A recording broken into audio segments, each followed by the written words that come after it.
Opa, vocês estão bem? Que bom. Vídeo novo pro canal do Soberano Marcial Eterno. Deixa o like, se inscreve se for novo por aqui e ativa o sininho. Depois que o protagonista foi basicamente usurpado por seu avô no último vídeo, ele chega na sala de reunião e o comandante Ruivo fica em choque ao ver o amigo de seu avô, o Duque Leal. E não só isso, ele fica ainda mais em choque ao descobrir que o avô dele se tornou um rei marcial. A prof. Ruivinha também fica em dúvidas, mas não fala nada. O velho cumprimenta o comandante Ruivo, que o pergunta se ele não tinha morrido por causa do veneno mortal há alguns anos. O vô do protagonista fala que isso foi uma longa história.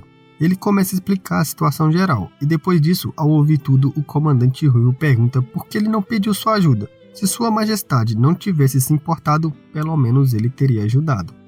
O avô diz que ele também estava machucado por causa da batalha. Que diferença faria na época? Ele era só um lorde marcial sem capacidades para ajudar. O avô só pôde esconder seu amigo na época. O comandante Ruivo pergunta para o nosso protagonista se ele tinha achado a cura para o amigo de seu avô, e o prota diz que sim. Ele refinou algumas pílulas mágicas que podem suprimir o efeito do veneno. Elas eram apenas de segunda classe, então os efeitos são limitados. Se eles quiserem uma recuperação completa, vão precisar do Qi Yang extremo da professora Ruivinha. O prota começa a dizer que para o curar, ele espera que o comandante possa ajudar um pouco a família Lee, e seu servo entrega o saco com pílulas para ele. O comandante Ruivo diz que entende que para ser curado ele deve retornar algo em troca, e diz que pode aceitar até 3 pedidos, mas não pode ser coisas muito complicadas. O protagonista fala que isso era perfeito, 3 estava ótimo. A professora Ruivinha, que estava em choque, pergunta como o protagonista foi capaz de refinar pílulas de segunda classe. E como com ela, o nosso protagonista é mais reservado e modesto, ele disse que foi por pura sorte, não foi de propósito. Ela entende os esquemas dele e percebe que, de novo, ele estava escondendo seus talentos. Antes, ela foi até enganada pelas baboseiras dele e se preocupou com ele à toa. Rindo, o protagonista se curva para sua professora e agradece tudo que ela fez por ele, e diz que assim que terminar de ajudar a curar o seu tio Shen e o comandante Ruivo, a família dele vai pagar o quanto ela quiser. Mas ela impede o que ele estava falando e diz que o Duque Leal e o comandante Ruivo são pilares importantes para o país. Então, ajudá-los era seu dever. Não há necessidade de reembolso para isso. Mas então, com uma cara muito linda, ela diz que se o protagonista se sentir inspirado, não era para se esquecer de tocar a Odisseia para ela, pois desde o dia que aconteceu, ela queria ouvir muito. O protagonista então, todo debochadinho, diz que não era para ela se preocupar. Com certeza ele tocaria um pouco. Seu avô animado diz que todos ali são convidados muito importantes e deveriam ficar na mansão Lee. Ele iria até a corte na manhã seguinte para pedir uma transferência para todos. Enquanto isso, o protagonista estava dizendo para seu servo cuidar da enfermagem. Ele iria se retirar por enquanto e vai para a sala de treinamento da mansão. Ele pensa que treinou usando métodos mais rigorosos e nunca saiu do caminho ideal. E fazendo isso, mesmo sem ajuda, ele estaria pronto para se tornar um mestre marcial. Mas mesmo depois de absorver o veneno estranho do seu discípulo e o Qi da justiça de centenas de estudiosos, ele ainda estava preso em um mero guerreiro marcial de 7 estrelas. Com esses pensamentos, ele começa a fazer sinais de mão. Então, o monumento do mundo aparece em sua consciência. No mundo espiritual, ele caminha em um jardim e diz já ter visto várias pessoas que expandiram os espaços dentro de suas armas Chuan. A maioria tinha formatos que se pareciam com um espaço distorcido dentro do objeto. Mesmo que tenham colocado uma marca usando sua consciência, ainda seria um espaço sem nada e silencioso. Porém, o espaço que o monumento criou em sua consciência é bem real. É como um mundo místico e vivo. O número de pessoas no continente Tianhu que poderia refinar um monumento assim é basicamente 0. Ao permitir sua consciência estabilizar e não sumir, mostrando diretamente sua alma, fez com que ele percebesse que as leis desse mundo parecem diferentes do mundo real. Em sua consciência, ele treinaria o poder de sua alma, e na realidade ele treinaria seu Qi e seu físico, já que as leis realmente desse mundo eram diferentes. O prota aproveita para treinar seu corpo e mente ao mesmo tempo. Na realidade, ele faz esforços físicos absurdos e dentro da consciência ele simplesmente medita calmamente. Na realidade, ele usa a gravidade 30 vezes aumentada da Pretona e no espaço do monumento acompanha esse esforço mentalmente. Ele retira do espaço interdimensional vários cristais de energia e com sua espada os despedaçou e começa a os absorver. Só que como eram vários cristais de energia, o protagonista vê que fez merda. Existem milhares de ligações minúsculas entre corpo, alma e ki. Ele não acha que possa absorver 8 pedras de energia de uma vez só. Mesmo em sua vida passada, quando estava nessa etapa, absorver pelo menos uma ou duas seria muita sorte. Com esse treino de 3 fatores, ao mesmo tempo, mesmo guerreiros marciais que têm níveis muito maiores que o dele não têm necessariamente o que é preciso para isso. Ele estava maravilhado. Assim que retornar para o pico do reino das 7 constelações, quem em Tianhu vai ser forte o suficiente para o enfrentar? Ele parte mais cristais com sua espada e absorve tudo. Só que isso faz ficar bombadão. O bichinho tomou veneno, mano. Parecia que ele iria explodir. A energia era muito densa e forte. Nosso protagonista foi ganancioso demais e grita de dor, cuspindo um pouquinho de sangue, pensando que explodiria. Todo inchado de energia, o protagonista começa a meditar. Essa dor e esse sentimento era porque seu corpo físico não conseguia suportar toda essa energia e estava entrando em colapso. Mas ele grita com essa piada. Isso não deveria ser possível e amaldiçoa esse estádio maldito de 7 estrelas. Usando uma técnica, ele grita desesperadamente para romper o limiar das 7 estrelas. A pressão era tanta que ele começa a sangrar por todo o corpo, mas no fim ele suporta toda a dor e consegue avançar para o guerreiro marcial de 8 estrelas com uma explosão de energia insana, mas age como se não fosse nada. Ele disse que finalmente conseguiu, e ainda estava vivo de quebra, coisa pouca, nada demais, e sai andando todo cheio de marra. Mas em pensamentos ele está se debatendo que isso foi realmente muito perigoso. Ele não devia brincar assim com sua vida de novo. Se ele morrer dessa vez, com certeza já era. Só que as palavras que aparecem enquanto ele faz essa pose idiota era um grave caso de incompatibilidade entre palavras e atitudes. Com certeza ele faria isso de novo. Ele coloca sua roupa na velocidade da luz enquanto alguém grita desesperado que havia uma emergência. Ele sai para ver seu avô dizendo que não queria o incomodar, mas as palavras travam em sua boca, pois ele fica em choque perguntando o que tinha acontecido com seu neto que outra vez conseguiu romper para o guerreiro marcial de 8 estrelas em pouco tempo. O protagonista, enquanto é questionado, simplesmente cruza os braços debochado e diz que, se ele não tivesse o perturbado, planejava se tornar um mestre marcial antes de sair do treino. Seu avô começa a analisar todo o corpo de seu neto, dizendo que ele tinha se tornado um guerreiro marcial de 7 estrelas em 2 dias, e agora do nada ele aparece como um guerreiro marcial de 8 estrelas alguns dias depois. Como isso era humanamente possível? Mesmo se ele tivesse comido pílulas de 9º grau, a melhora não seria tão grande assim. Vendo que seu avô estava falando groselha pra caramba, o protagonista coloca ele para fora, falando que se ele não tinha nada para dizer, ele continuaria treinando. Nessa hora, o velho manda ele esperar e diz que veio falar que depois do que aconteceu com os 3 eruditos virtuosos, alguns deles se esconderam, outros foram para casa e alguns enlouqueceram. O ancião Jia Henry ficou furioso e colapsou doente. Ele reuniu todos os instrutores da Academia Imperial e está esperando que a família Li assuma as responsabilidades por suas ações. O velho disse que quando os viu de longe apenas correu. Pensa num velho cagão, mano. O protagonista fica com a cara de poucos amigos e diz que, de novo, esse bando de eruditos estava o atrapalhando enquanto avançava. Ele questiona seu velho do que ele tinha medo. Se eles bloquearem o caminho, era apenas para matá-los facilmente. O velho balança a mão pro prota e diz que se fossem funcionários comuns da corte, não haveria problema em matá-los. Mas o ancião Jia Henry é descendente de um santo e representa todos os estudiosos. Se ele o matasse, todos condenariam sua família e seriam tratados como escória onde quer que fossem.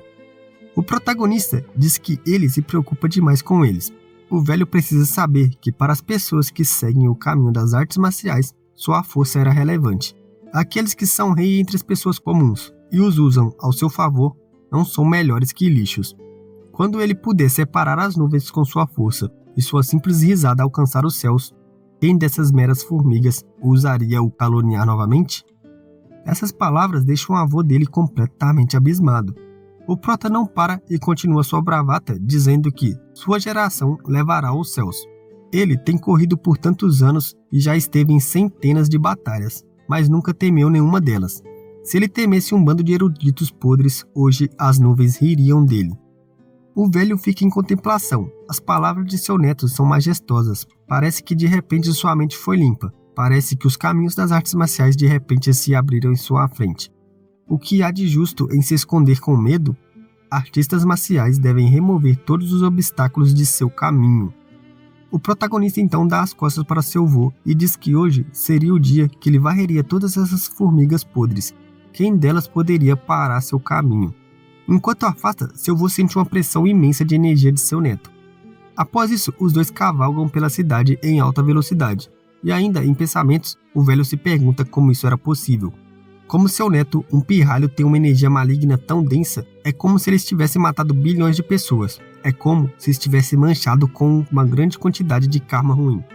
Até ele, um rei marcial, treme um pouco enquanto está na frente dele. Carvalho, menor.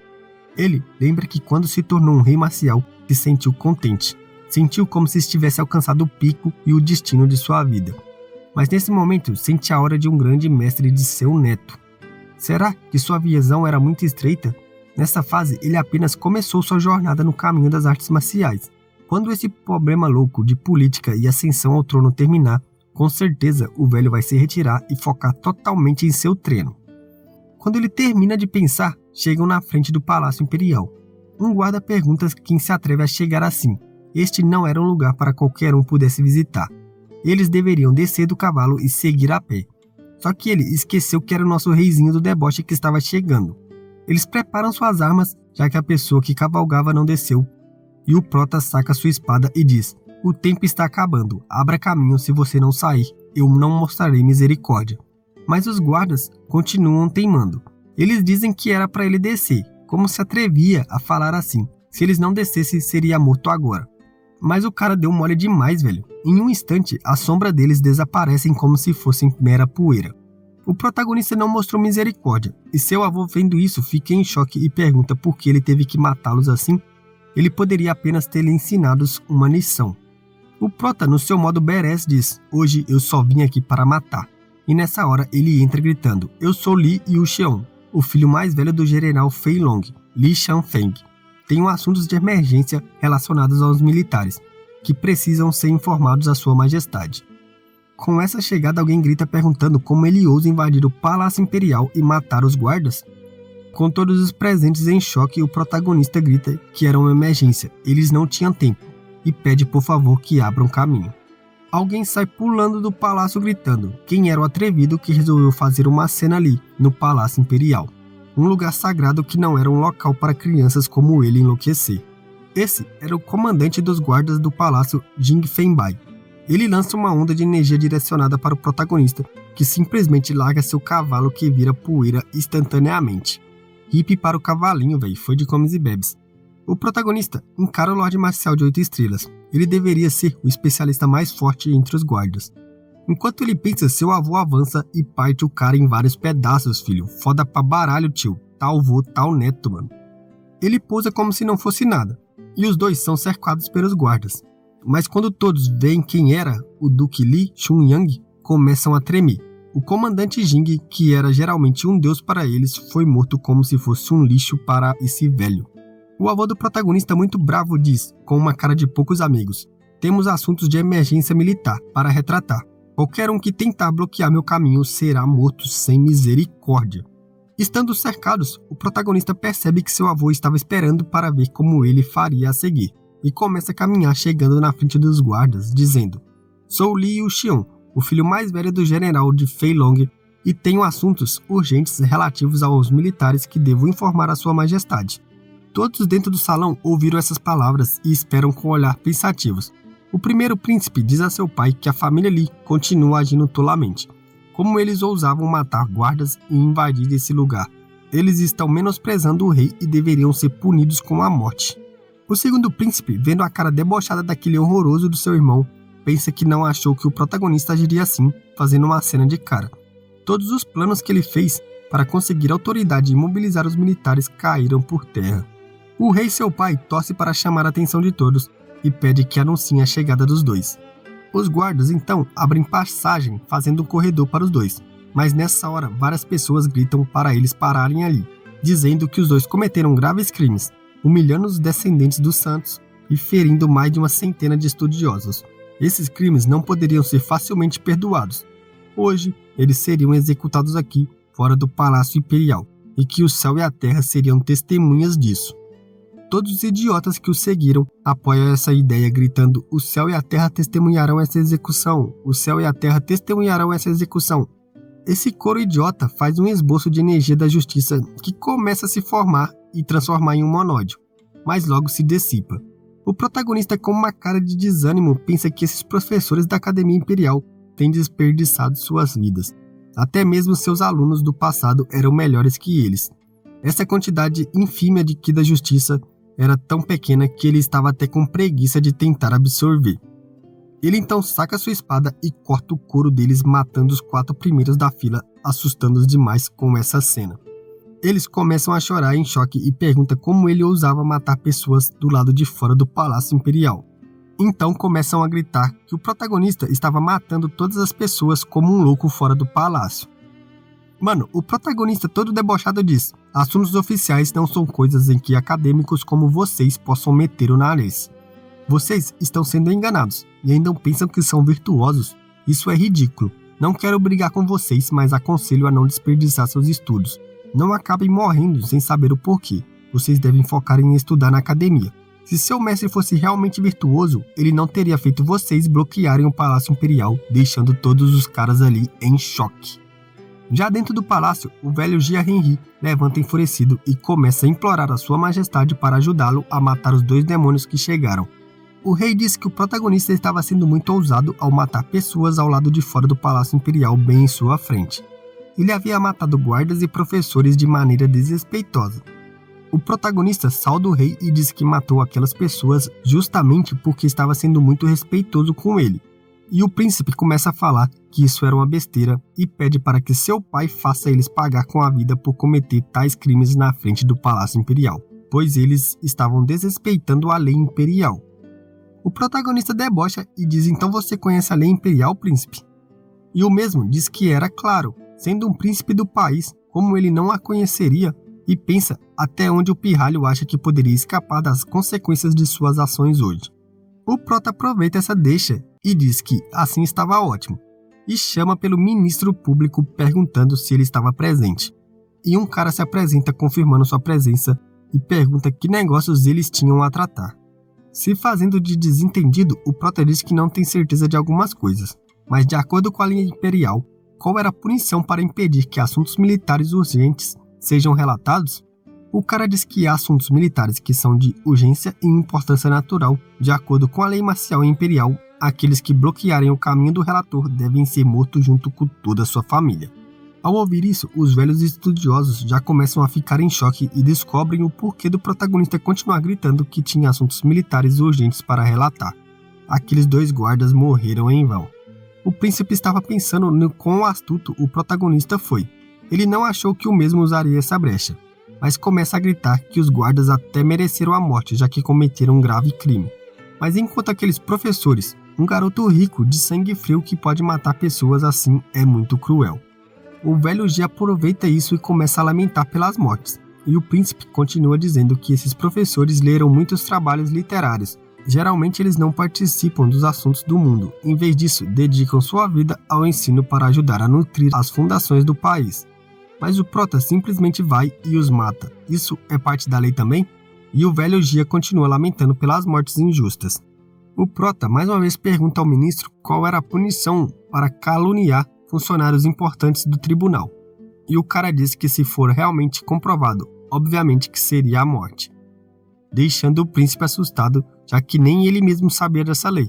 O velho Gia levanta parecendo não estar mais doente, esse velho safado mentiroso, e diz que eles eram professores oficiais, então mesmo que sejam provados, como podem ser condenados por causa de uma calúnia? O prota debocha do velho, o mandando ter cuidado ou também seria denunciado por caluniá-lo também.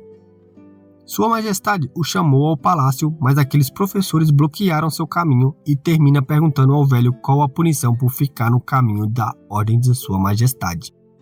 O velho começa a gaguejar, e o ministro diz que aqueles que estão no caminho das ordens de Vossa Majestade devem ser mortos junto com toda a sua família. Os outros professores que conseguiriam sobreviver pensa que o garoto era implacável. Parece que os professores também morreram em vão. O prota diz que lembra que um dos professores é sobrinho do ancião Gia, então a sua família também incluiria o ancião Gia. E como santo e líder estudioso, o velho é um modelo, então suas palavras e ações são analisadas. Ele devia saber que a lei imperial é como uma montanha e não mostra misericórdia a ninguém, fazendo o velho exclamar de medo e em choque. Ele começa a gaguejar, apontando para o protagonista e cai de joelhos implorando a sua majestade que faça um julgamento correto. O velho vô do protagonista, todo incrédulo, não sabia que daria para resolver tudo assim, e se pergunta se esse moleque é mesmo seu neto. Ele era muito inteligente. A família ali sempre foi de generais e guerreiros. Suas habilidades com as palavras estão sempre em falta. Nunca poderiam esperar vencer essas escoras no diálogo. Mas o protagonista não apenas invadiu imprudentemente o palácio, matando quem quer que seja, como também tomou iniciativa e foi capaz de colocar o ancião e estudioso em uma situação ruim por causa da lei imperial da moral e dos valores.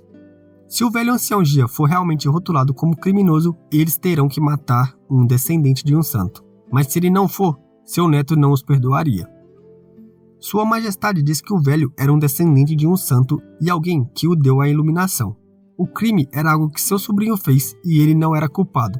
Por suas conquistas passadas, ele fará uma exceção, mas quanto a seu sobrinho é comes e bebes na certa. Ele manda jogá-lo fora e que mande o de base, para não ser injusto com um jovem protagonista da família ali. O velho começa a gritar vida longa ao rei, agradecendo por ser poupado. Ele era uma escória que nem ligava para a vida de seu sobrinho. Considerando a situação, o rei pensa que ambas as partes estariam de acordo. Ele não ficou contra o ancião e também não ficou contra o protagonista. Talvez os dois estejam satisfeitos. Mas o protagonista, rei do deboche, disse que isso não podia ser feito, precisamente porque o ancião Gia é um modelo. O rei precisa aplicar a lei imperial estritamente. Além disso, o príncipe cometeu um crime não é diferente de um plebeu cometer o crime. E pergunta se o ancião Gia tinha um status maior do que de um príncipe. O velho começa a gaguejar, falando que o decreto de sua majestade era sagrado. Como um garoto podia apontar o dedo para ele e começar a gritar bravatas e xingar o protagonista, o fazendo lembrar da cena familiar do primeiro figurante que ele espancou na academia. O prota, com sua pose badass, simplesmente diz: é óbvio, porque eu não me importo nem um pouco com o imperador, fazendo todo mundo exclamar em choque. Ele estava tentando se rebelar contra o rei. A situação aos poucos estava ficando fora de controle. O seu avô, que pensou que tudo seria resolvido só com palavras, agora estava retirando uma carta de demissão, pensando que seria bom ele aposentar mais cedo e voltar para sua cidade natal. Então foi isso, família. Mais um vídeo top para vocês do Imperador Soberano Marcial. Espero que esteja no seu agrado. Deixe o like se ainda não deixou. Se inscreva no canal se for novo por aqui. Ative o sininho. E o vídeo vai ficando por aqui. Espero ver vocês em breve. Até lá, fiquem bem. Falou, falou e falou! Assina um grupo de membros para ajudar o canal. Fui!